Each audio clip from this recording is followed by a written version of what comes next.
कई लोग कहते हैं कि हमारी सोसाइटी में मंदिर नहीं है। कोई कहता है हम इतनी बड़ी सिटी में रहते हैं कि वहां मंदिर हमारे पास में लगता नहीं। कोई कहता है कि हमारे यहाँ मंदिर तो है पर मंदिर के अंदर जाने नहीं देते।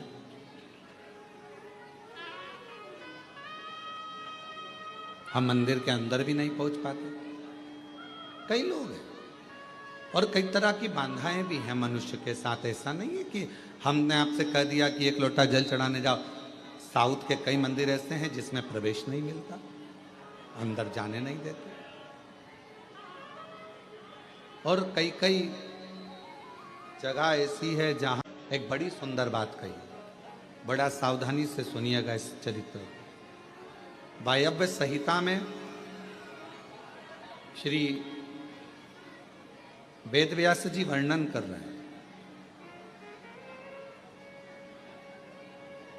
और वायव्य संहिता के अंतर्गत वेदव्यास जी कहते हैं कि अगर तुम मंदिर तक ना जा सको,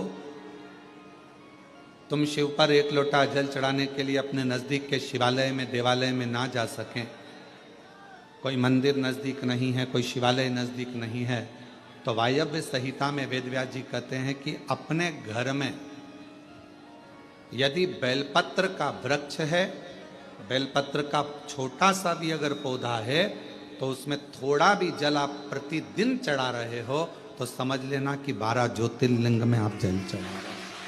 12 ये वायव्य संहिता कर रहे। मान लो मंदिर नजदीक में नहीं है, बीमारी बहुत ज्यादा है, तकलीफ बहुत ज्यादा है और कहा हमने कथा में सुना है कि जल चढ़ाने जाना चाहिए, तो वहां बेलपत्र का अपने गमले में एक छोटा सा पौधा लगा, छोटा सा पौधा, और छोटा सा पौधा लगाकर उस पौधे की परवरिश करो, जल चढ़ाओ। जब वो पौधा बड़ा हो जाए तो किसी बगीचे में जाकर कहीं शिवालय में, देवालय में, कहीं पर एकांत में उस पौधे को लगा दो।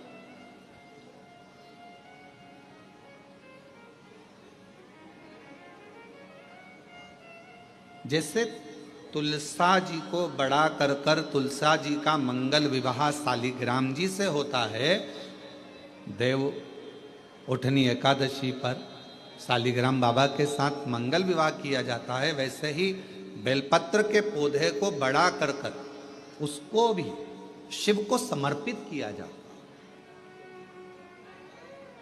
भगवान शंकर को समर्पित किया जाता।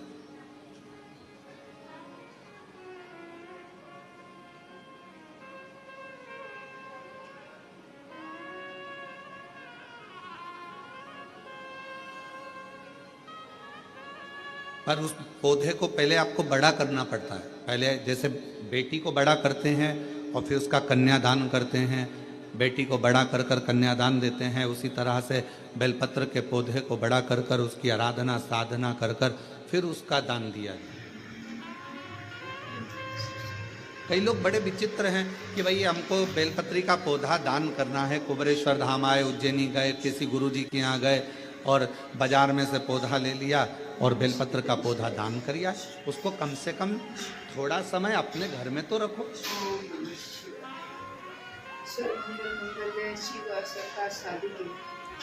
गौदान का नियम मालूम है आपको?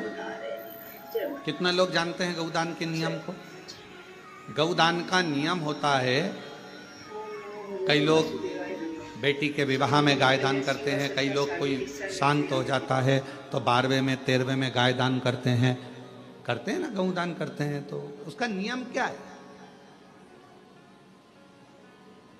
गौदान का नियम होता है कि गाय को अगर दादा परदादा के लिए दान कर रहे हो, वो चले गए, शांत हो गए, उनके 12वें में, उनके 13वें में, उनके 1 महीने के बाद अगर आप दान कर रहे हो, 12वें 13वें में दे रहे हो, या कन्यादान बेटी का कर रहे हो, उसमें गौदान कर रहे हो, या तुम्हारा मन हुआ का गौदान करना है हमारे पूर्वजों, तो पहले उस गाय बछड़े को अपने घर में रखकर उसकी सेवा करना पड़ेगी 1 रात्रि 2 रात्रि, उसके बाद गौदान करो।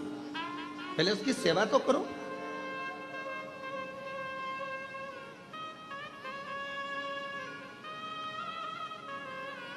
आपने तो डायरेक्ट फोन कर कर कह दिया गाय लिया ना,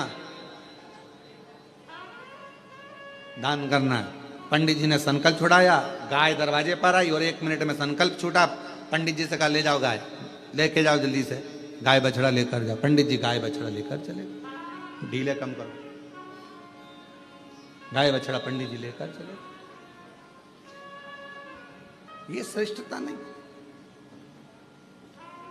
तुलसा जी का पौधा घर में रखकर उसको पोषित कर 15 दिन, 20 दिन, 1 महीना, 2 महीना, 4 महीना, 6 महीना, जितना आपका रख सकते हो रखकर फिर किसी जगह पर लगाएं।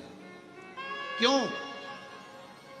क्या जरूरत है गुरुजी अपने घर में पौधे को रखकर फिर दान करना, अपने घर में पौधे को रखकर फिर कहीं लगवाना, अपने घर में पौधे को पहले परवरिश कर फिर कहीं उसको लगवाना? कारण क्या पड़ता है? कारण एक है, वायव्य संहिता शिव महापुराण की कहती है, अगर हमने किसी बेलपत्र के पौधे को अपने घर में रखकर 5 दिन, 7 दिन, 1 महीना, 15 दिन, 6 महीना उसको परवरिश करा, तो हमारे घर का कितना भी नेगेटिवता, कितनी भी हमारे घर में कुछ भी गंदा हो रहा है, कुछ गलत हो रहा है, कोई गलत हो रहा है, कोई झूठ बोल रहा है, कोई पाप कर्म हो गया हमारे घर में, इस भूमि पर जिसमें हम रहते हैं, उस घर में एनर्जी अगर नहीं है, तो आपने उस पौधे को अपने घर में रखकर उसका परवरिश कर 15 दिन, 7 दिन, 1 महीना, 2 महीना, 6 महीना, 8 महीना, जितना तुम्हारा मन कर जाए, 1 दिन, 2 दिन, जितना मन कर, उसके बाद पौधे को कहीं लगवा। क्यों? वो हमारे घर का पूरा गलत जो भी विचार होंगे, गलत सोच, गलत विचार, गलत ऊर्जा, वो पौधा ग्रहण कर लेता है। बेलपत्र का पौधा अपने अंदर उतार लेता है, बेलपत्र का। और बाद में फिर वो बेलपत्र के पौधे को हम ले जाकर कहीं रोपित कर देते हैं, तो उसकी ऊर्जा हमारे घर पर हमेशा रहती है, हमेशा। कैसे? इसके सत्य प्रमाण क्या हो सकता है? तो सत्य प्रमाण का स्मरण करिएगा। एक गाय को 5 दिन, 7 दिन, 9 दिन, 15 दिन अपने दरवाजे से रोटी दीजिए। 9 दिन रोज रोटी दो, 10वें दिन गाय तुम्हारे दरवाजे पर आकर खड़ी हो जाए। बोलो खड़ी होगी कि नहीं होगी? जम के तो बोलो, खड़ी होगी ना। गौ माता को तुमने रोटी दिया, अब गाय रोज आकर, तुम रोटी खा रहे 2 दिन, 3 दिन, 5 दिन तुमने रोटी दिया, तो गाय आकर खड़ी हो जाएगी। एक कुत्ता को तुम्हारे दरवाजे पर रोटी देना चालू करो, 8 दिन बाद वो कुत्ता तुम्हारे दरवाजे पर बैठना चालू कर देगा। बोलो सही है कि गलत है? जम के तो बोलो, ठीक है। एक पक्षी के लिए 2 दिन, 5 दिन, 7 दिन अपने घर के छत पर अनाज डालकर देखो, 7 दिन के बाद पक्षी तुम्हारे दरवाजे पर, तुम्हारे छत पर आना चालू करेंगे कि नहीं करेंगे? बोलो बोलो, जम के बोलो। पक्षी आ रहे हैं, गाय आ रही है, कुत्ता आ रहा है, किसी को दे रहे हो आप, तो वो आ रहा है। उसी तरह जब हम हमारे घर में एक बेलपत्र के पौधे को बड़ा करते हैं, और बड़ा करने के बाद उस बेलपत्र के पौधे को तुम कहीं पर भी, इंदौर में रहते हो, सीहोर में आकर तुमने लगा दिया, खरगोन में रहते हो, बरहानपुर में जाकर लगा दिया, ग्वालियर में, तुम्हारा मन पड़े तुम अपने घर के आसपास में भी कहीं पर भी उस पौधे को, तुम रहते यहाँ हो 200 मीटर की दूरी पर, 500 मीटर की दूरी पर, 5 किलोमीटर पर, 10 किलोमीटर, कहीं पर भी जाकर उस पौधे को लगा दो। वो पौधा तुम्हारे घर में कितनी भी नेगेटिवता रहेगी, वो पौधा अपने आप तुम्हारे घर की गंदगी को खींचता रहेगा, नेगेटिवता को खींचता रहेगा, कहीं पर भी रहे, किसी भी जगह।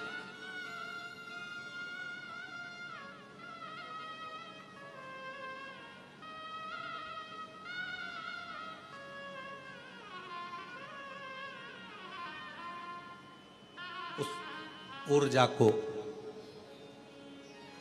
वो पौधा अपने पास की ऊर्जा को देता रहता है, देता रहता है। और सरल भाषा में समझो, वायव्य संहिता को, व्यास जी महाराज द्वारा रचित शिव महापुराण की वायव्य संहिता और सरल भाषा में समझो। बेटी को शादी कर दिया, बेटी चली गई अमेरिका, ठीक है। अमेरिका में जाने के बाद, अमेरिका में पहुंचने के बाद बेटी को तुम्हारी याद आ रही कि नहीं आ रही है? जम के बोलो जरा। आ रही। तुम्हें बेटी की याद आ रही कि नहीं आ रही है?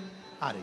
याद आ गई तो वो कभी ना कभी तो तुमसे फोन पर बात करेगी, मम्मी कैसी हो, मैं पहुंच गई हूँ, अच्छे से हूँ, अभी कितनी बज रही है तुम्हारे इंडिया में, हमारे यहाँ तो ये टाइम हो रहा है। बेटी से बात करो उसकी, अर्थात वो अपनी ऊर्जा से तुम्हारी ऊर्जा की ओर अग्रणी। अपने घर में रखे हुए बेलपत्र के पौधे को जो गंदगी होगी, जो दुख होगा, जो तकलीफ होगी, वो पौधा उसको खींचते चले जाएगा और अपनी ऊर्जा देता चला अपनी। एक बेलपत्र में कितना बल है, कितना, एक बेलपत्र की ऊर्जा में कितना बल है। एक पत्र है, अच्छा है, देखिए।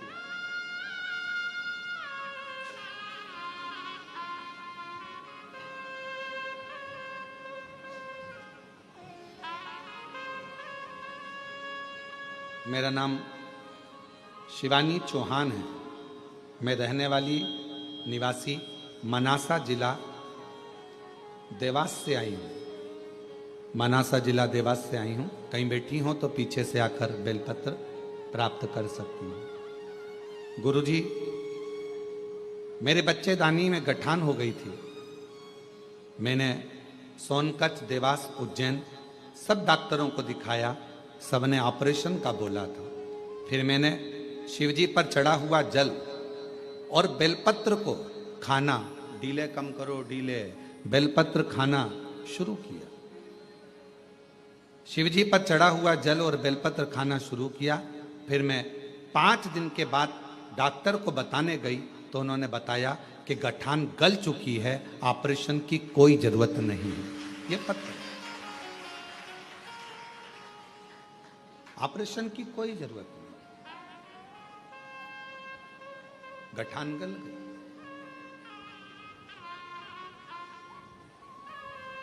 शिव कथा कहती है, शिव महापुराण की कथा कहती है, शिवजी पे चढ़ी हुई, शंकर भगवान पर चढ़ी हुई एक बेलपत्र, आप जब शंकर जी पे चढ़ी हुई बेलपत्र को लेकर अपने घर आते हो, शिव जी पे चढ़ी हुई एक बेलपत्र जब अपने घर पर आती है, भले आपने घर पर लाकर उसे रखा या खाया, 5 मिनट, 2 मिनट, 1 मिनट बेलपत्र लेकर आए, पानी के लोटे में डालकर या जल का पात्र लेकर आए और वो बेलपत्र तुम्हारे घर में पहुंची, 1 मिनट भी अगर शंकर पर चढ़ी हुई बेलपत्र तुम्हारे घर में है तो तुम्हारे घर के हजारों दुख को वो समाप्त कर देती है। एक क्षण, एक क्षण के अंदर हजारों।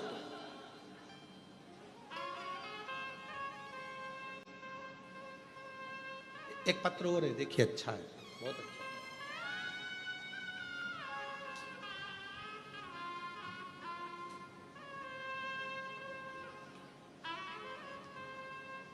मैं ममता, पति का नाम बंटी, शहर अलीगढ़ में जयगंज की निवासी हूँ। मेरा नाम ममता, पति का नाम बंटी, शहर अलीगढ़ में जयगंज की निवासी हूँ। कहीं बैठी हो तो पीछे से आकर एक बेलपत्र ले सकती हूँ। 1 लोटे जल का मैं क्या बखान करूँ। मेरे 5-5 महीने में बच्चे खराब हो जाते थे, गिर जाते थे। डॉक्टर ने कह दिया था कि मेरी बच्चादानी में कोई समस्या है, जिसकी वजह से मेरे बच्चे 3 से 5 महीने के अंदर मर जाते हैं, जिससे मैं और मेरे पति पूर्ण रूप से टूट गए। हमारी सब उम्मीदें खत्म हो गई। क्यों? क्योंकि डॉक्टर ने कह दिया था कि संतान सुख नहीं हो सकता। तभी मेरी एक सहेली, एक पड़ोसी ने पशुपतिनाथ व्रत और आपकी कथा के बारे में बताया, तो मैंने पशुपतिनाथ का व्रत करना शुरू किया। कथा सुनना लगी आपकी, और मेरे पति 1 लोटा जल लेकर मंदिर जाने लगे। एक दिन कथा में आपने आंकड़े की जड़ का प्रयोग बताया। बाबा की कृपा से 3 महीने भी नहीं हुए थे कि मेरा फिर गर्भ ठहर गया, लेकिन गर्भ 4थे महीने में आते से ही पहले जैसी परेशानी आने लगी। डॉक्टर ने कहा कि तुम्हारी बच्चादानी फिर बेकार हो रही है, इसमें टांके लगाना पड़ेंगे। तब हमने कहा, घबरा गए, डर गए, कहा ठीक है सर, हम 2 दिन के बाद में फिर हम शिव जी के मंदिर जाते, बेलपत्र लाकर खाना प्रारंभ करा। मैं फिर वापिस धीरे धीरे तकलीफ बढ़ने लगी। डॉक्टर के हिसाब से लगा कि बच्चा पूरा नहीं होगा, घबरा गए। तब फिर बाबा की बेलपत्र लाते, अपने पास में रख लेते। ना जाने उस बेलपत्र में ऐसा क्या कि बेलपत्र को लाते से ही दुख कटना प्रारंभ हो गया। और बाबा की कृपा से डॉक्टर भी सोच में पड़ गए। 5 जनवरी 2024 को मुझे पुत्र रत्न की प्राप्ति हुई, जो पूर्ण रूप से स्वस्थ है। ये एक बेलपत्र के अंदर, एक बेलपत्र के बल कितना आ जाए।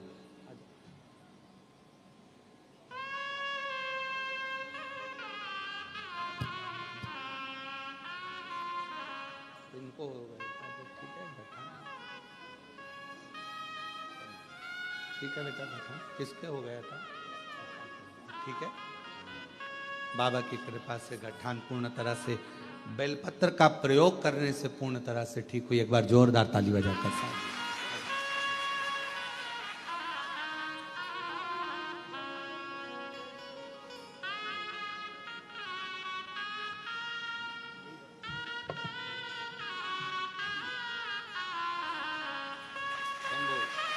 एक बार जोरदार ताली बजाकर।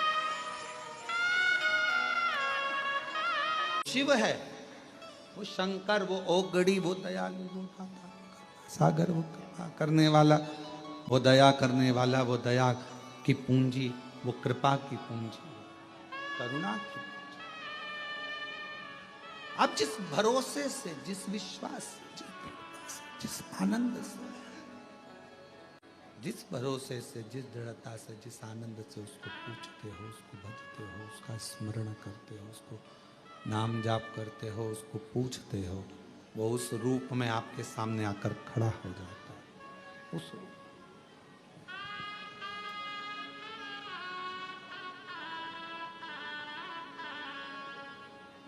आपको लग रहा होगा कि आप शिव महापुराण की कथा सुनने के लिए बैठे हो,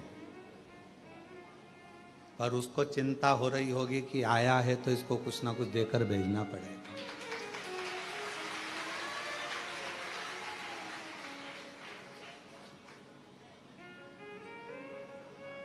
आप तो आ गए कथा सुनने के लिए कि हम कंकर शंकर का पूजन करने आए हैं, यहाँ पर 108 बार श्री शिवाय नमस्तुभ्यम बोलने के लिए आए हैं, कंकर शंकर का पूजन करने आए हैं। कथा मिल गई सुनने के लिए, हमको कथा मिल गई सुनने के लिए। इतने खुश हो रहे हो आप लोग, तो आपको कथा मिल गई सुनने के लिए। पर उससे तो पूछो उसको कितनी तकलीफ हो रही होगी। आ गई अब देना तो पड़ेगा, हो जाना तो पड़ेगा। विचार करो। उसको टेंशन है, थोड़ा आया है, देना है इसको कुछ ना कुछ। वायव्य संहिता कहती है कि बेलपत्र का पौधा, बेलपत्र जीवन में एक ऊर्जा प्रदान करते हैं।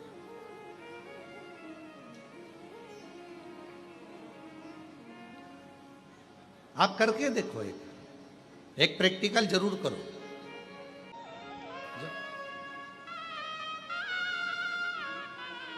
थोड़ी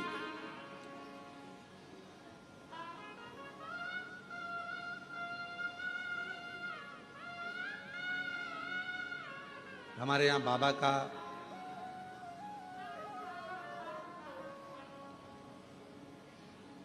आप लोग जब पीछे ग्राउंड में जहाँ कथा होती है उस ग्राउंड से अगर उधर जाएंगे तो देखेंगे वहाँ बाबा की बेलपत्रियों की एक वाटिका है।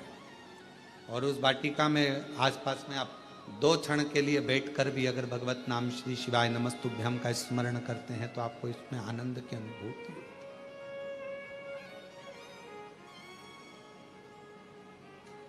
आनंद की अनुभूति होती है शिव नाम से।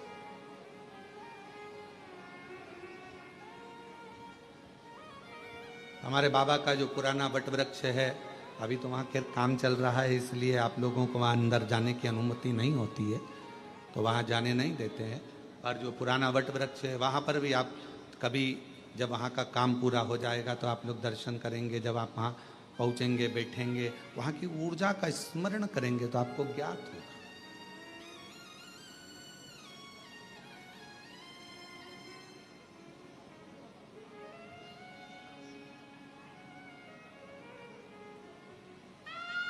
कितनी ऊर्जा, कितना बल एक बेलपत्र के पत्र में होता, कितना बल।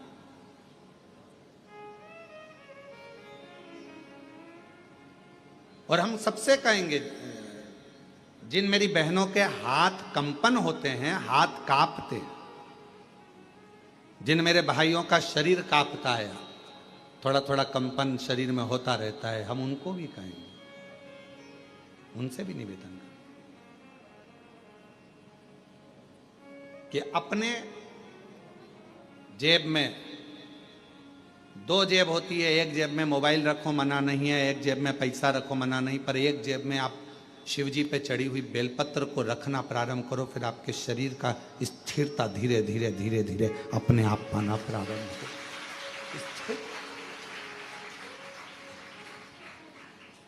जिनका शरीर कांपता है, डॉक्टर का इलाज करवाओ।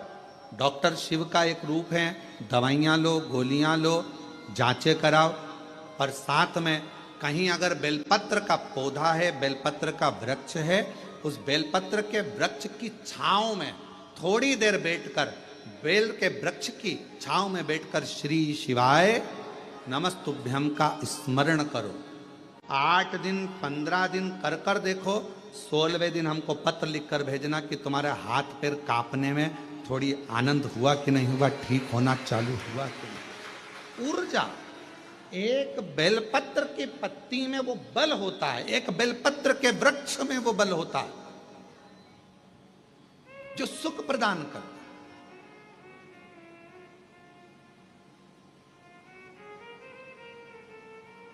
जैसे जामुन के वृक्ष की लकड़ी को तुम्हारे घर की पानी की टंकी कितनी भी गंदी हो रही हो, तुम्हारे घर के पानी की टंकी में कितना भी कचरा हो, कितना भी बदबू मार रहा हो, कितनी भी गंदगी हो, एक जामुन की लकड़ी जैसे घर के पानी की टंकी में डाल दी जाती है तो पूरा पानी एकदम क्लीन हो जाता है, साफ हो जाता है।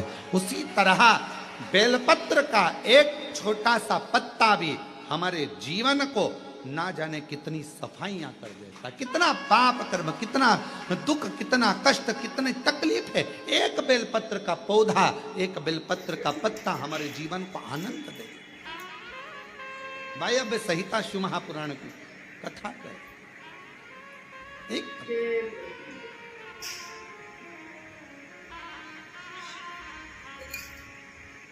वो माता एक कीर्तन गाती हैं, इस बेलपत्र में क्या बल है जिसमें मेरा भोला मगन है। क्या बल है इस बेलपत्र में, क्या बल?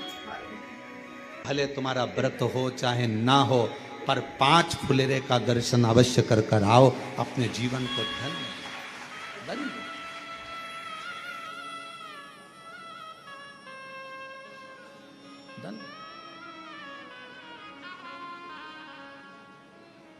करो दर्शन। यहाँ पर भी फुलेरा बनता है, हम व्यासपीठ जहाँ है यहाँ पर हर साल कई वर्ष हो गए बनते हुए बाबा के। हमारे घर पर भी बनता है बाबा के धाम, जहाँ जहाँ मंदिर है हो सकता है।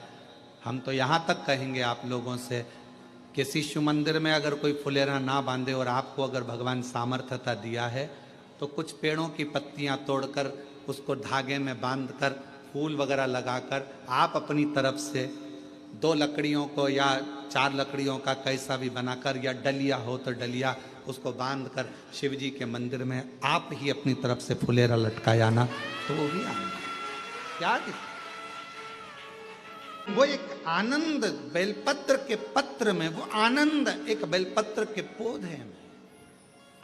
चंदन की लकड़ी को कीचड़ में पटक दो तो भी सुगंध देती है, चंदन की लकड़ी को अलमारी में बंद कर दो तो भी सुगंध देती है, चंदन की लकड़ी को एक कपड़े में बांध कर रख दो तो भी सुगंध देती है, चंदन की लकड़ी को छत पर रख दो तो भी सुगंध देती है, चंदन की लकड़ी को जमीन में गाड़ दो तो भी सुगंध देती है। चंदन की लकड़ी चाहे कीचड़ में पटको चाहे कचरे में पटको, पर चंदन की लकड़ी अपनी सुगंध दिए बिना नहीं रहती। उसी तरह बेलपत्र अपना असर दिखाए बिना रह नहीं सकता।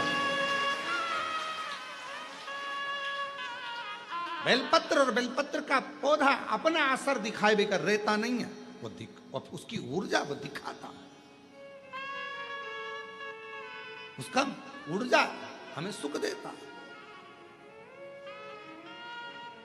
शिव जी के मंदिर में जाओ ना तो तुम वहां से प्रसाद मांगो ना मांगो पर एक बेलपत्र का प्रयास करा करो। हाँ, यहाँ लोग आते हैं, बेलपत्र कई माताएं पूजन कर कर चली जाती है, वहां बेलपत्र पड़ी रहती है, कई माताएं उसको उठा लेती है, धोती है, खा लेती,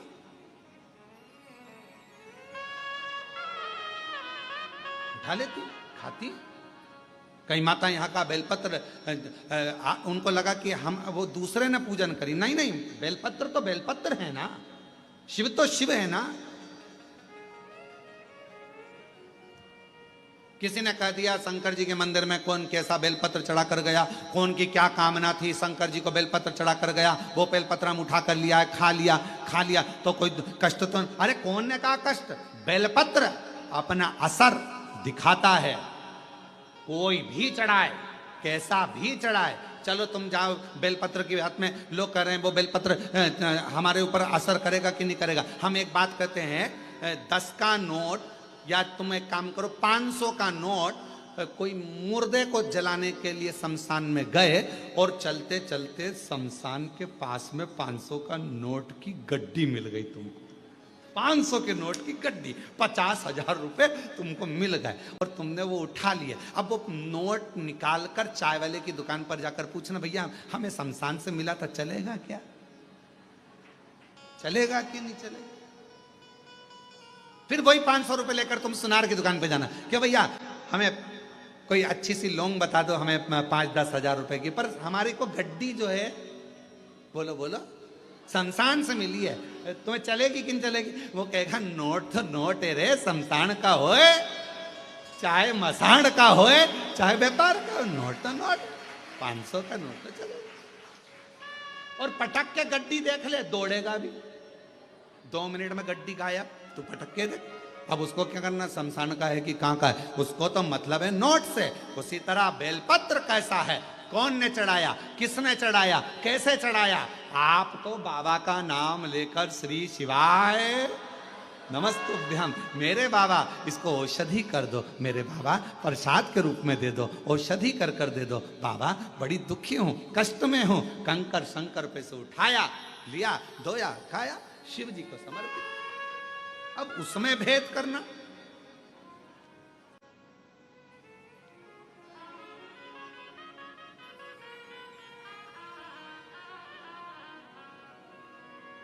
नोट तो नोट है, चाहे वो शमशान में हो, चाहे वो मकान में हो, चाहे वो बंगले में हो, चाहे वो झोपड़े में हो, नोट अपना काम अपनी जगह का। इसलिए निवेदन है, भ्रम में बिल्कुल मत पड़ना, बहुत भ्रम फैला रहे हैं लोग। आज के जमाने में पहले लोग शिव जी को जानते नहीं, मानते नहीं, और अब जब से शिव महापुराण की कथा दुनिया के लोग श्रवण करना चालू करे तो शिव पुराण के ऊपर शंकर जी पर ज्ञान देने वाले 4 गुने हो गए। ऐसा मत करना, शिव जी रूठ जाएंगे, ये मत करना। शंकर जी के मंदिर में जाओ तो ऐसा करो, शिव जी के मंदिर में गए हो तो जल मत पी। ज्ञान देने वाले शंकर जी के प्रति दुनिया ढेर सारी हो जाएगी। जब सोशल मीडिया खोलोगे, इंस्टाग्राम खोलोगे, व्हाट्सएप खोलोगे, फेसबुक खोलोगे, तुम्हें ढेर सारे मिल जाएंगे, शिव जी का ऐसा, शिव जी का वैसा। कहीं मत पढ़ो, तुम तो तुम्हारे पास में गीता प्रेस गोरखपुर की शिव पुराण लेकर आओ, घर में पढ़ो और अध्ययन करो। और जब कुबेरेश्वर बाबा की कृपा हो जाए और कभी तुम्हारे को टीवी पर कथा श्रवण करने को बाबा कुबेर भंडारी की सुनने को मिल जाए तो उस पर स्मरण करो कि बाबा ने हमको क्या, तो सुनो, भटकना नहीं है। जब कोई 10 तरह की बातें बताने लगे कि अपन ने सुन रखा है कि बेलपत्र खाने से रोग मिटेगा, अपन ने सुन रखा है कि शंकर जी पे चढ़ा हुआ जल हमारा कल्याण करेगा, फिर कोई ज्ञान दे तो टीवी बंद कर दो। फिर कोई कहे कि ऐसा मत करो, वैसा मत करो, तो मोबाइल में रील चैन,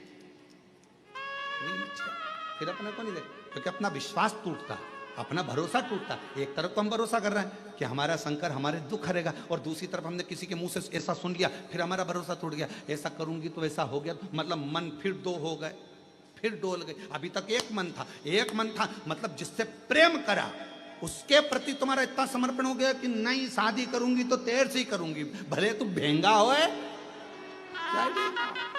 पर तेरे से ही करूंगी, चाहे कुछ भी हो तेरे से करूंगी, चाहे कहीं नहीं जाऊं बस तेरे से ही करूंगी। अब थोड़े समय के बाद मालूम पड़े फिर मन डोल गया कि नहीं नहीं नहीं नहीं, इससे ज्यादा धन तो कहीं दूसरी जगह पर है। फिर महापुराण की कथा को श्रवण करा है और हमने उनके मुख से सुना है कि जल पीने से दुख कटेगा। कटेगा ये इतने पत्र, एक पत्र और अच्छा है देखो।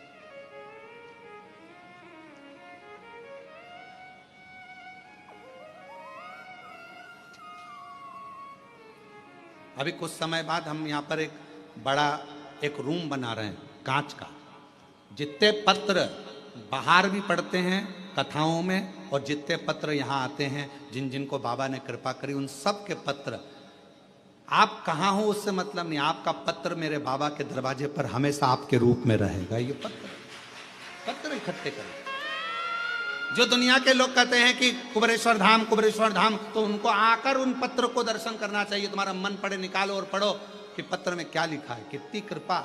एक पत्र देखिए, मेरा नाम कृष्णा गोस्वामी है, मैं झांसी उत्तर प्रदेश से हूं, मेरी उम्र 85 साल और मैं 2022 से रोज शिव महापुराण की कथा आपकी सुन रही हूं। गुरुजी, मेरी शिव महापुराण छूटती नहीं, मैं ऐसा बाबा के मन में भाव रखकर कथा सुनती। बीच बीच में कथा नहीं आती तो मैं टेंशन में पड़ जाती। मेरी जी बिल्कुल टेंशन मत लो, प्रयास करते हैं कि कथा में गैप ना हो, चाहे कैसे भी कथा आपको सुनने को मिले, भले ऑनलाइन मिले पर मिल जाए और आप लोग श्रवण कर लें, इसलिए ऐसा प्रयास किया। गुरुजी, शिव महापुराण सुनते बाबा की ऐसी कृपा हुई कि असंभव भी शिव महापुराण कथा के सुनने से संभव हुआ है। गुरुदेव, सीहोर में हमारे मामा जी के घर हैं, पता चला कि ऑनलाइन शिव महापुराण की कथा आपकी चल रही है। गुरुदेव,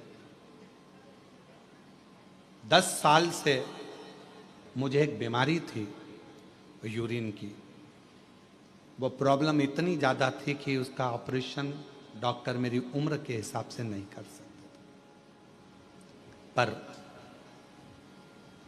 10 जून को हम बाबा के इस पवित्र प्रांगण को आए और बाबा से विनय कर कर गए कि 10 साल से मुझे यूरिन की तकलीफ है और मैं कहीं जा नहीं सकती, आ नहीं सकती, इतनी ज़्यादा तकलीफ है।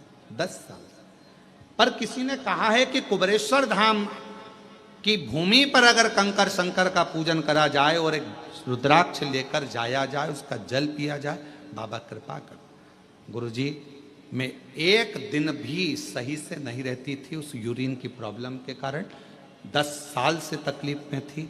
10 जून से यहाँ से जब से मैं बाबा की पूजन कर कर गई हूँ, आज तक बाबा की कृपा से मुझे कोई तकलीफ नहीं हुई यूरिन की। मैं बाबा की कृपा से ठीक, कहीं बैठी हो तो बेलपत्र लेने के लिए आ सकती।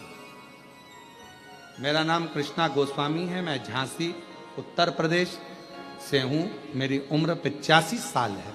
शिव की जिस पर भी हो कृपा करुणा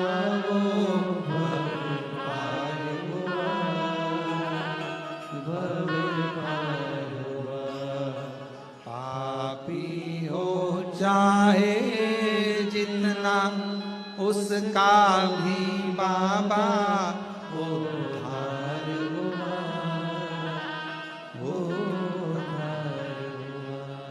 गिद्ध अजामिल गणिका जैसे तेरे मन को भाए, जरा हम पर कर दो, जरा हम पर। जैसे चंदन की लकड़ी को कहीं पर भी दबा दो, चंदन की लकड़ी भले कीचड़ में पड़ी हो पर वो अपनी सुगंध देती ही देती है। उसी तरह बेलपत्र कैसा भी हो वो हमको फल देता ही देता है, उसका आनंद हमारी जिंदगी में सुख प्रदान करता है। कर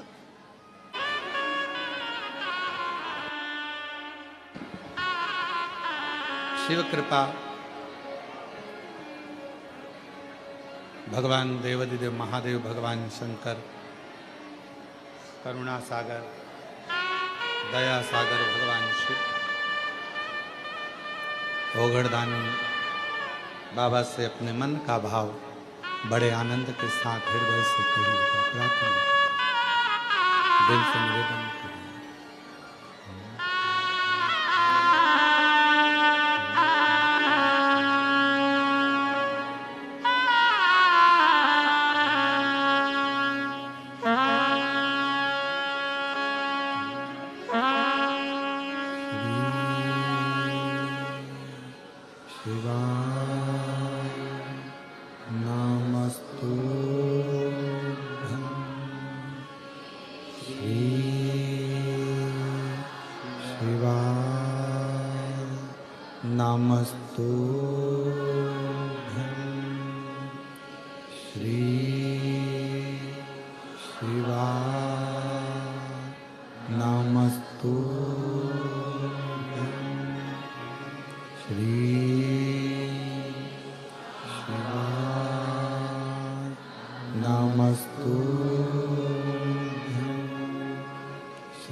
बाबा देवाधिदेव महादेव, भगवान शिव, ओगड़दानी, कालदर्शी, कैलाशी, अविनाशी, भगवान शंकर, दया करने वाले दातार भगवान शिव, करुणा करने वाले करुणा सागर भगवान शंकर, जो नित्य नूतन कृपा करते हैं, दया करते हैं, करुणा करते हैं, जैसे भगवान देवाधिदेव महादेव, भगवान शंकर की करुणा, कृपा, दया, उनकी उदारता, उनकी करुणा।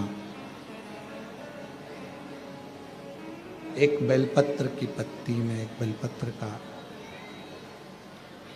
बेलपत्र की पत्ती में, एक बेलपत्र के वृक्ष में जो बल होता है, जो ऊर्जा होती है, वो ऊर्जा कोई साधारण नहीं होती है। शिव महापुराण की वायव्य संहिता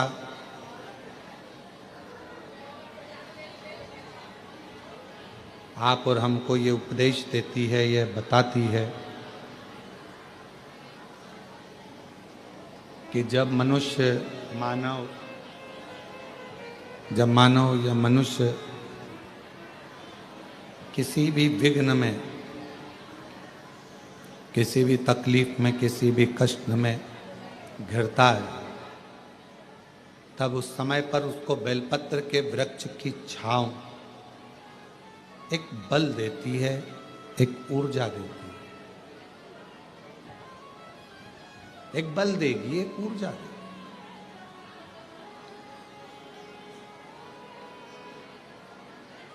हरतालिका तीज का प्रारंभ जैसे मां पार्वती जी बाल्यावस्था में थी,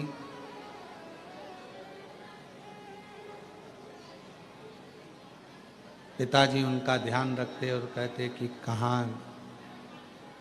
भटक रही हो तुम, क्यों इधर उधर जाना, कहाँ पहुँचना, क्यों जाना।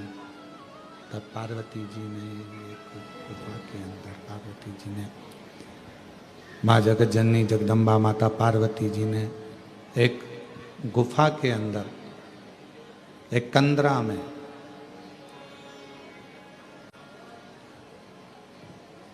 बालू का शिवलिंग बनाकर, एक कंदरा में बालू का शिवलिंग बनाकर अपनी सहेलियों के साथ में हरताली का व्रत किया।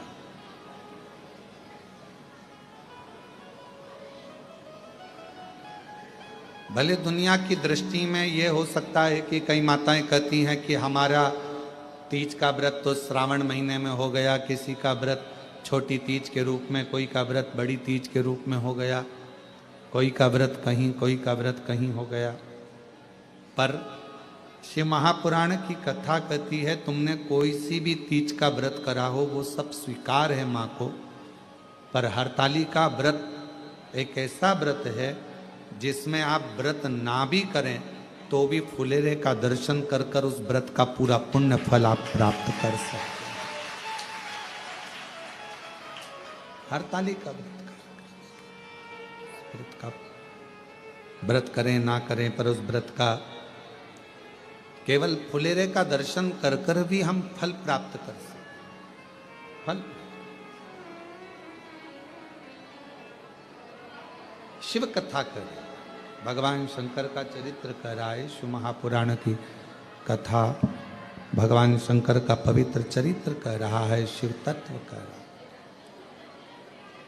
छोटी सी अवस्था है मां पार्वती जी की, छोटी सी अवस्था।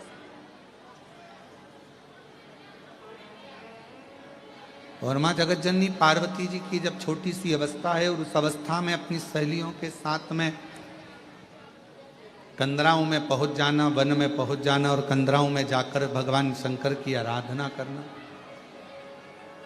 प्रयास करा करो कि उनको ये सीख दी जाए कि तुम शंकर जी के मंदिर में एक लोटा जल चढ़ाने के लिए जाओ, जल समर्पित करने के लिए जाओ। एक कथा आप लोगों ने श्रवण करी होगी श्रीमद् भागवत कथा में कि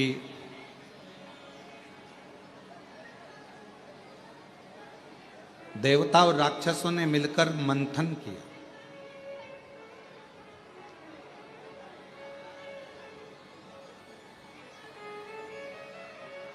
और देवता राक्षस मिलकर मंथन कर कर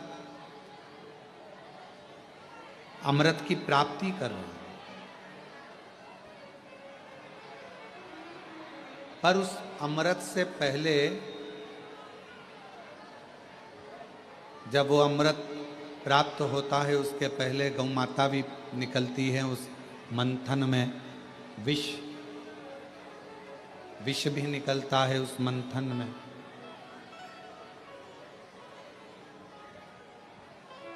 गौ माता भी सभी को, ऋषियों को, गुरुजनों को दी गई।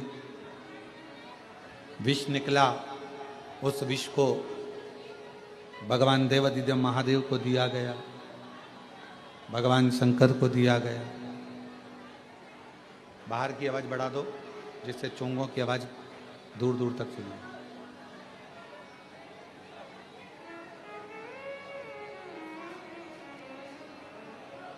फिर आखिरी में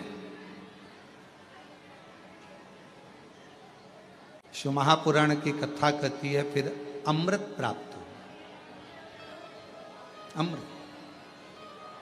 और कितनी बड़ी सुंदर विचित्र कथा है शिव महापुराण में। देवता और राक्षस मिलकर मंथन करे, उस मंथन में बाद में अमृत की प्राप्ति है।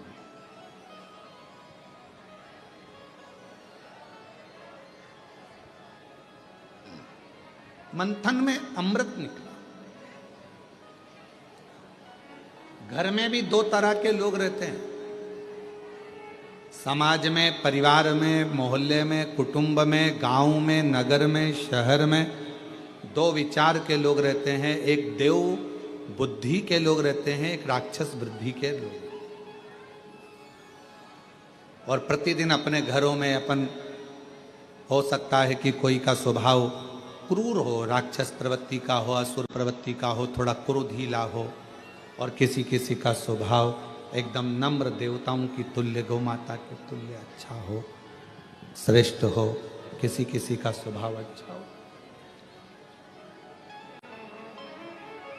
अब इसमें शिव महापुराण की कथा कथी है, भगवान शंकर का चरित्र कथा है, शिव तत्व कथा है, शंकर जी की कथा कथी है।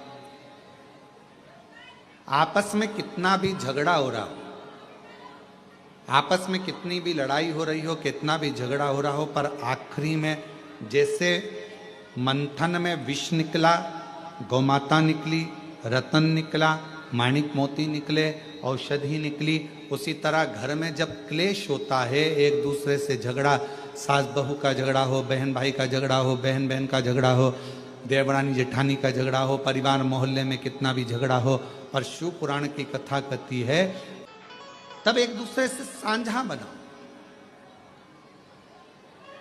जेठानी से कितना भी झगड़ा हो जाए ना, देवरानी से कितना भी झगड़ा हो जाए, सास बहू का कितना भी झगड़ा हो जाए, भाई भाई का कितना भी झगड़ा हो जाए, रिश्तेदार का कितना भी झगड़ा हो जाए, मोहल्ले में कितना भी आपस में झगड़ा हो जाए, पर शिव महापुराण की कथा कहती है झगड़ा कितना भी हुआ हो, पर बात करना कभी बंद मत करो, भले थोड़ी करो पर बात जरूर।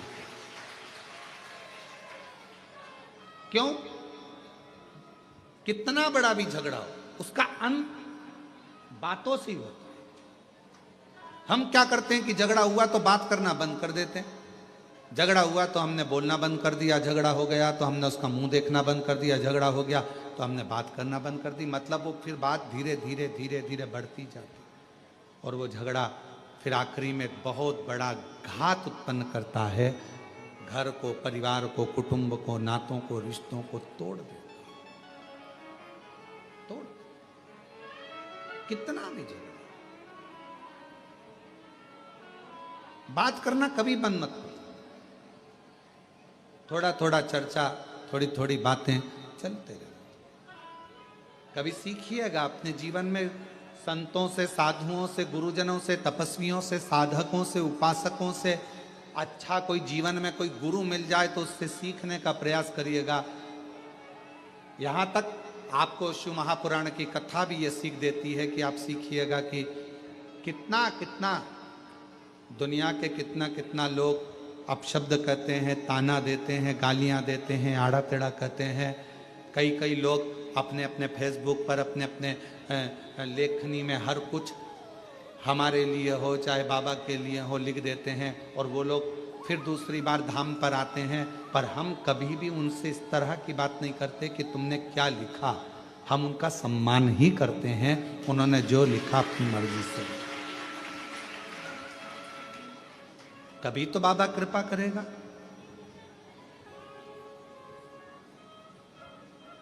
दुनिया के लोग न्याय करने में जल्दबाजी कर सकते हैं, पर मेरा शंकर भगवान, मेरा कुबरेश्वर बाबा एक ना एक दिन न्याय जरूर करते हैं।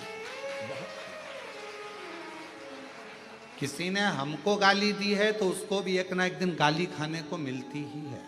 किसी ने हमको अपशब्द कहा तो उसको भी एक ना एक दिन अपशब्द सुनने को मिलता ही है। किसी ने हम पर उंगली उठाई तो एक ना एक दिन उस पर भी उंगली उठती ही है। ये विचार अपने अंदर, आप शंकर के भक्त,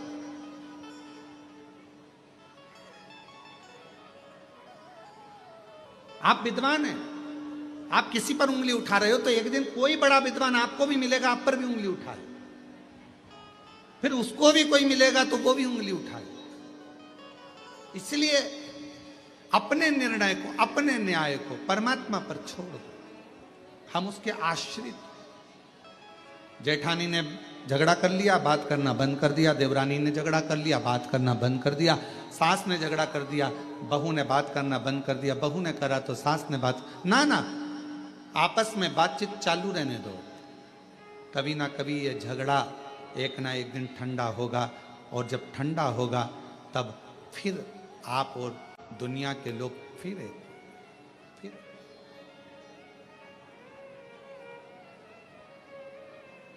एक मंथन हुआ, समुद्र मंथन में विष निकला, गौ माता निकली, औषधि निकली, रतन निकला, माणिक मोती निकले, उसके बाद में अमृत बाद में निकला, अमृत बाद में। और बाद में हुआ क्या, आखिरी में हुआ क्या, भगवान नारायण, भगवान विष्णु मोहिनी स्वरूप धारण कर आ गए, और मोहिनी स्वरूप धारण कर आए, और जितने जितने असुर थे, राक्षस थे, वो सारे राक्षस उस मोहिनी स्वरूप को देखने में लग गए। देखने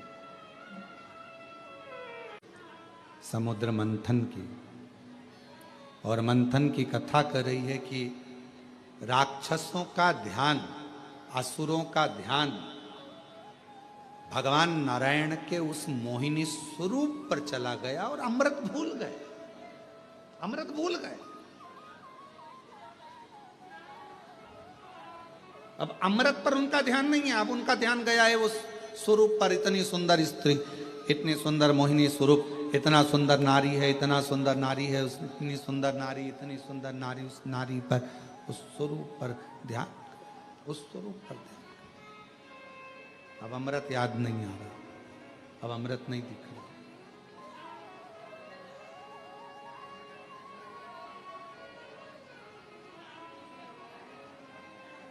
जिसकी बुद्धि, जिसका विवेक, जिसकी दृष्टि गलत हो जाती है, वह अच्छाइयों को छोड़कर बुराइयां छांटने लगता है। एक तरफ सुंदर स्त्री है, दूसरी तरफ अमृत है। असुरों को यह थोड़ी ना मालूम है कि इसमें नारायण है, वो तो स्त्री है ना उनके लिए। एक तरफ सुंदर स्त्री है, एक तरफ अमृत है।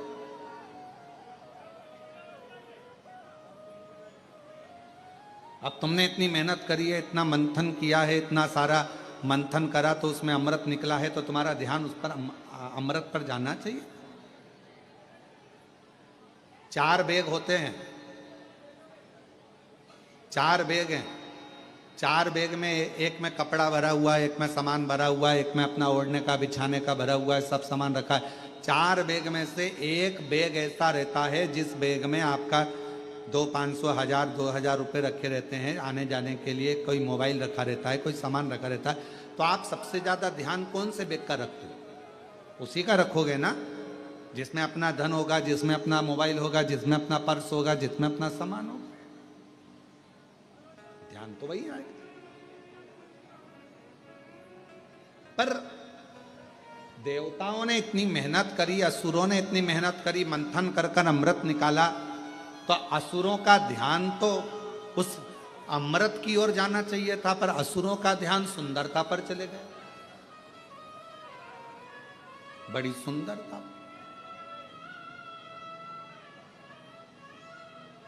उनका ध्यान अमृत पर नहीं गया, स्त्री की सुंदरता पर गया।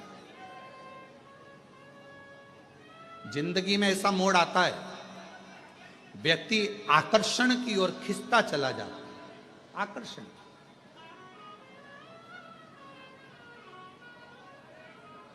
कोई ने बहुत बड़ी जटा बढ़ा ली, कोई ने बहुत चंदन लगा लिया, कोई ने बहुत श्रृंगार कर लिया, तो लगा बहुत पहुंचा हुआ बाबा होगा, बहुत पहुंचा हुआ बाबा जी है, बहुत पहुंचा हुआ संत है, बहुत पहुंचा हुआ सन्यासी।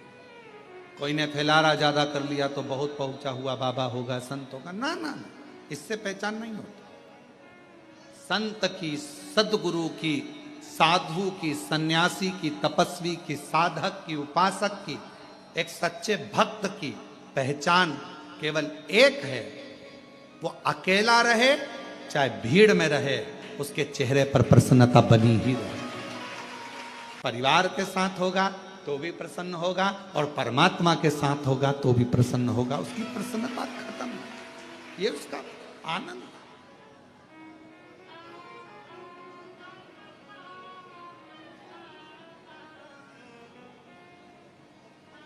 प्रसन्नता। कई कई लोग ऐसे रहते हैं जो जिंदगी भर उनका चेहरा उतरा ही रहता है, मुंह उतरा ही रहता है, और हम उनसे कहते हैं भगवान ने इतनी सुंदर स्माइल आपको दी है, अच्छे अच्छे दांत हैं आपके, थोड़ा हंसा करो, बुढ़ापे में गिर जाएंगे फिर कैसे हंसोगे, थोड़ा मुस्कुराया करो, थोड़ा मुस्कुरा दिया करो।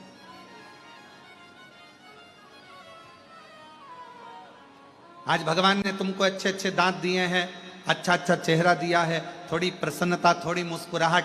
कई लोग ऐसे होते हैं धाम पर भी आते हैं, कुबरेश्वर धाम पर, तो भी उनका चेहरा उतरा रहता है। हम कहते हैं अपने बाप के घर आई हो तो थोड़ा खिलखिला लिया करो, अपने दामादों से निवेदन है तुम भी मुस्कुरा लिया करो, अपने पिता के घर आए हो थोड़ा प्रसन्न चित्त में रहने का प्रयास करो। तुम्हारी प्रसन्नता से 10 लोगों को प्रसन्नता होती है। कई लोगों ऐसे हो जाते हैं बेचारे, जब धाम पर आते हैं ऐसा लगता है जैसे खूब मार ठोक के आए हैं। भगवान शंकर जी भी सोचेंगे क्यों आ गई, इससे तो घर पे अच्छी थी, वहीं अच्छी थी। ऐसा चेहरा लेकर बाप के सामने बेटी, बाप के सामने बेटा जब मुस्कुरा कर आता है तो बाप भी मुस्कुराता है, हंसता है, प्रसन्न है।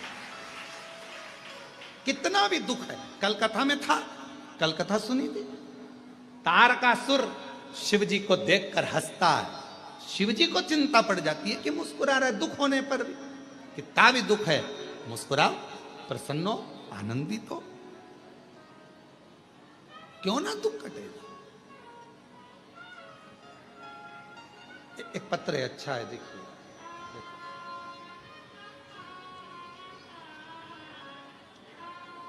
श्रीमती रीना देवी, पति का नाम लवकुश,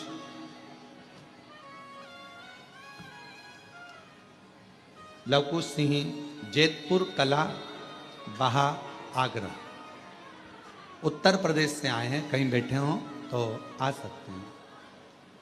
सन 2014 से लगातार कोशिश करने के बाद भी असफलता हाथ लग रही थी।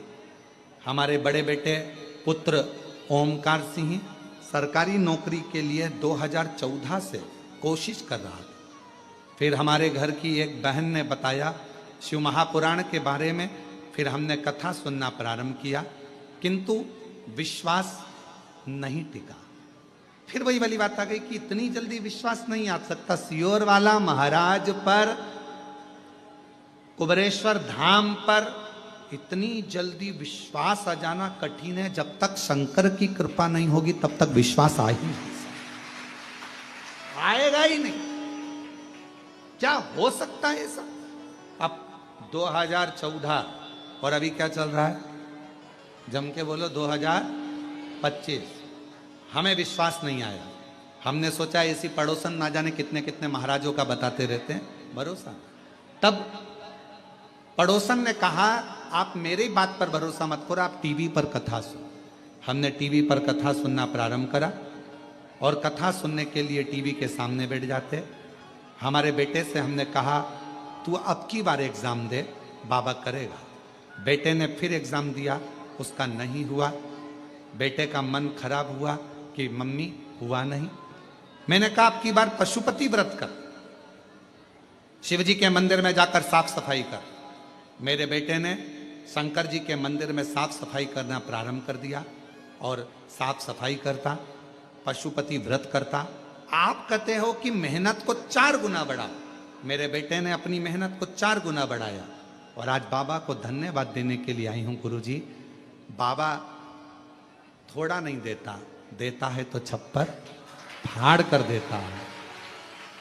मेरे बाबा से तो एक बेटे की जॉब मांगी थी सरकारी, पर मेरे बाबा ने मेरे दोनों बेटों की सरकारी नौकरी लगा दी। मैं बाबा को प्रणाम करने, मेरे दोनों बेटों की सरकारी नौकरी लगवा दी, और दोनों का बीएसएफ में हो गया। मैं बाबा को प्रणाम करने के लिए आया।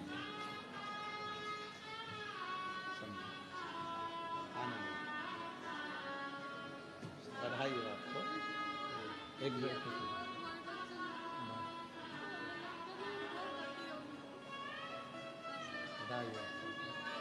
बधाई आपको दोनों का, बधाई बहुत अच्छा। शिव का 2 बेटों का एक साथ सरकारी नौकरी लगा, एक बार जोरदार ताली बजाकर शिव।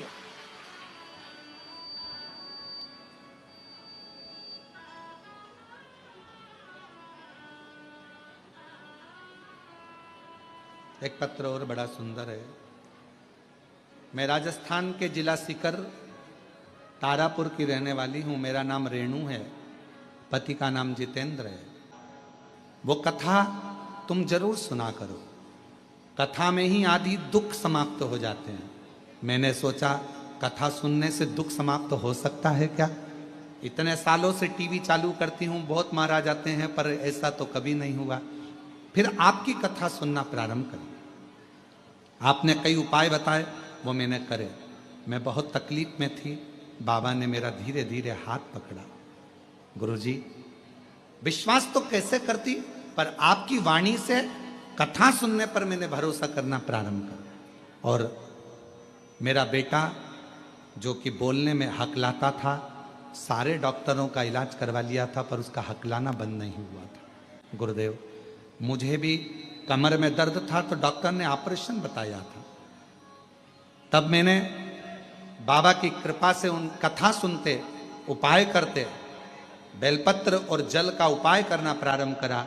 आज मेरे बेटे ने धीरे धीरे हकलाना बंद करा और बाबा की कृपा से मेरा ऑपरेशन भी नहीं हुआ और मैं पूर्ण तरह से स्वस्थ हूं। शिव को नमन करने के लिए आऊं।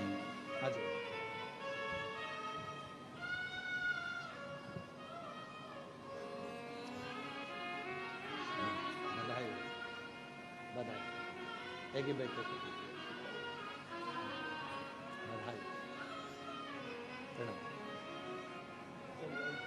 शिव तत्व। डॉक्टर ने कमर का ऑपरेशन का बोला था, पर बाबा की कृपा से, शिव की कृपा से ठीक हूं और बच्चे ने भी धीरे धीरे हकलाना बंद कर। शिव तत्व, आपका विश्वास, आपका भरोसा, आपकी दृढ़ता। मंथन में अमृत निकला है और मंथन के समय पर मोहिनी स्वरूप में भगवान भी है। असुर का ध्यान सुंदरता पर चले गया, स्त्री पर चले गया, सुंदरता में उनकी दृष्टि चली गई, पर भगवान क्यों ये नहीं जाने हैं कि भगवान है, उनकी सुंदरता पे दृष्टि चली गई और अमृत छूट गया, अमृत छूट गया। ऐसे कई लोग हैं संसार में जिनसे शिव महापुराण रूपी अमृत छूट रहा। हमारा निवेदन है, जिंदगी में अगर भगवान आपको इस लायक बनाया है, आपके अड़ोस में, पड़ोस में, धड़ोस में कहीं पर भी किसी को भी तकलीफ होती है, आप उसको एक प्रेरणा दिया करो कि शिव महापुराण की कथा सुनो और शिव जी के मंदिर में जाकर एक लोटा जल चढ़ाना प्रारंभ करो, दुख कटना प्रारंभ करो। कुबरेश्वर धाम तो बाद में आना, बाद में, जब मेरा बाबा तुम्हारा हाथ पकड़ ले, जब मेरा बाबा तुमको अच्छा कर दे, जब मेरा बाबा तुमको स्वस्थ कर दे, जब मेरा बाबा आपको अच्छा आनंद सुख प्रदान कर दे, तब कुबरेश्वर धाम आओ, बाद में। पहले तो बाबा के जहां हो, अपने घर में रहकर, दुकान पर रहकर, ऑफिस में रहकर कथा को सुनना प्रारंभ सुनो और अपने चेहरे पर अपने आनंद के साथ प्रसन्नता रखो, देने वाला हो, खुश रहो। रोकर जिंदगी नहीं, प्रसन्नता में जिंदगी को निकालने का प्रयास करो। दुख किसकी जिंदगी में नहीं आता, तकलीफ किसकी जिंदगी में नहीं आती। भगवान राम के जीवन में भी दुख आया, भगवान कृष्ण के जीवन में भी दुख आया, तकलीफ किसको नहीं आती, सबको। इसलिए किसी के दुख को देखकर कभी खुश मत हो, कभी नहीं। जरा सा किसी के ऊपर तकलीफ आई और सब लोग मिलकर चर्चा करने लगे, अच्छा हुआ, अच्छा हुआ, बहुत बढ़िया हुआ, ऐसा तो होना ही था, इसने तो ऐसा करा, अच्छा हुआ। ना ना, किसी को बीमारी आई, कभी मत कहो कि दूसरे को बीमारी आती है ना तो दुनिया के लोग सोचते हैं कर्म का दंड भोग रहा है, और खुद को बीमारी आई फिर, खुद को तकलीफ आई फिर, खुद को कष्ट आया फिर। इसलिए कभी किसी की जिंदगी में अगर तकलीफ है तो भगवान से प्रार्थना करना, बाबा इसके जीवन में दुख आया है, भले मेरा बेरी है, कष्ट है, मेरे से लड़ता है, पर बाबा दुख समाप्त करना। सबसे पहले इत्र की खुशबू किसको आएगी? जम के बोलो, अपने। हमारा हाथ सुगंधित होगा क्योंकि हमने इत्र की सीसी खोली है। पहले सुगंध हमको आएगी, सामने वाले को बाद में, क्योंकि इत्र की सीसी हमने खोली है। हम जब दूसरे के लिए अच्छा बोलना प्रारंभ करेंगे तो सबसे पहले परमात्मा हमारा अच्छा करना प्रारंभ कर देगा। अच्छा क्यों दुख? असुरों ने, राक्षसों ने सबसे पहले दृष्टि मोहिनी स्वरूप पर, भगवान के सुंदर स्वरूप पर, एक स्त्री पर, स्वरूप पर, एक स्त्री की सुंदरता पर, एक स्त्री की सुंदरता पर उनकी दृष्टि चली, स्त्री की सुंदर। और अमृत पर उनकी दृष्टि नहीं थी, अमृत पर नहीं। मेहनत किसके लिए करी थी? स्त्री के लिए कि अमृत के लिए? असुर और देवताओं ने मंथन किसके लिए करा था? अमृत। पर दुनिया की चमक के आगे स्त्री की सुंदरता के, ये चल नहीं रहे हैं क्या? स्त्री की सुंदरता के आगे, चमक के आगे, वो सुंदरता के आगे, चमक के आगे वो अमृत छूट गया, वो अमृत छूट गया। फिर वो अमृत अमृत नहीं। महाराज आप और हम भी बस ऐसे ही हैं। थोड़ी सी चमक देखते हैं, उधर आकर्षित हो जाते हैं, भगवान का नाम छूट जाता है, भगवान का भजन छूट जाता है, भगवान का मंत्र जाप छूट जाता है, भगवान का नाम जाप छूट जाता है। थोड़ी सी चमक देखी और हमारा ध्यान उधर चले गए।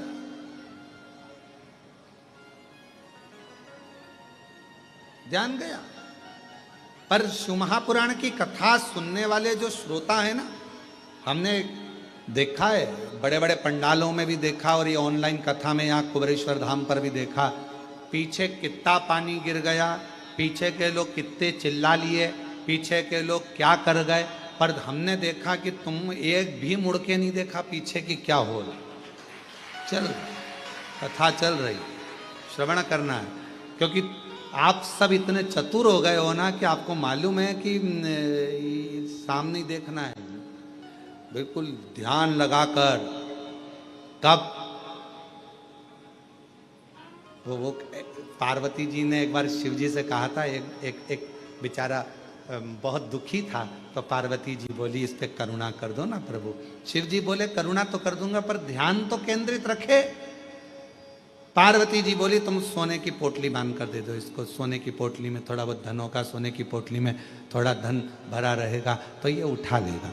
शंकर जी ने कहा ठीक है, एक काम करता हूँ, ये सोने की पोटली में रास्ते में पटक देता हूँ। जहाँ से वो निकल रहा था वहीं पर सोने की पोटली को शिव जी ने पटक दिया। अब वो इतना चतुर था, वो जाने वाला सोच रहा था कि चलते चलते, उसने थोड़ी दूर पे चलते सोचा रोज तो आंख खोल के चलता था, आज आंख बंद करके चल के देखता हूं। उसने आंख बंद कर ली और पोटली पार कर कर निकल गया। पोटली पार कर कर गई। शंकर भगवान ने पार्वती जी से कहा देख तू देख ले, मैं तो तैयारी में बैठा था, बस 2 क्षण में देने वाला हूं और उतनी देर में तो ये भटक गई, उतनी देर में तो भटक, मैं तो देने वाला। कहीं जाने से फायदा नहीं होगा, फायदा एक ही जगह से होगा, आपकी मेहनत से, आपके परिश्रम से, आपकी लगन से, और आपके घर के पास में जो शिव मंदिर है उस पर एक लोटा जल चढ़ाकर तुम्हें फायदा। अपनी मेहनत करो। नौकरी पर नहीं जाओगे तो कोई तनख्वाह देगा क्या? अरे जम के तो बोलो, तनख्वाह काट लेगा, तनख्वाह नहीं देगा। दुकान पर नहीं जाओगे तो कमाई होगी क्या? नहीं होगी। घर में सोते रहे, दुकान बंद, नौकर उस दुकान को जीन कर चले गए।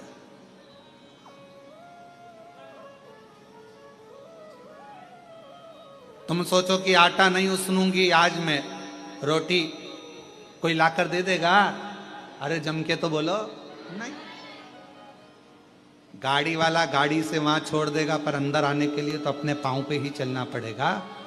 भगवान कहते हैं जैसे अपने दो पांव पर तुझे भरोसा है कि मुझे रोड पर बस उतार देगी, चलकर मुझे मंदिर के अंदर जाना है, अपने पांव पर मुझे भरोसा है, उसी तरह दो चीजें भगवान कहते हैं जैसे दो पांव पर भरोसा करती है, उसी तरह एक मुझ पर और एक अपने आप पर भरोसा करना तो मंजिल तक पहुंच जाए। एक अपने आप पर और एक शंकर पर भरोसा करिए, अपनी मंजिल तक पहुंच सकते हो। करुणा सागर, तू करुणा सागर।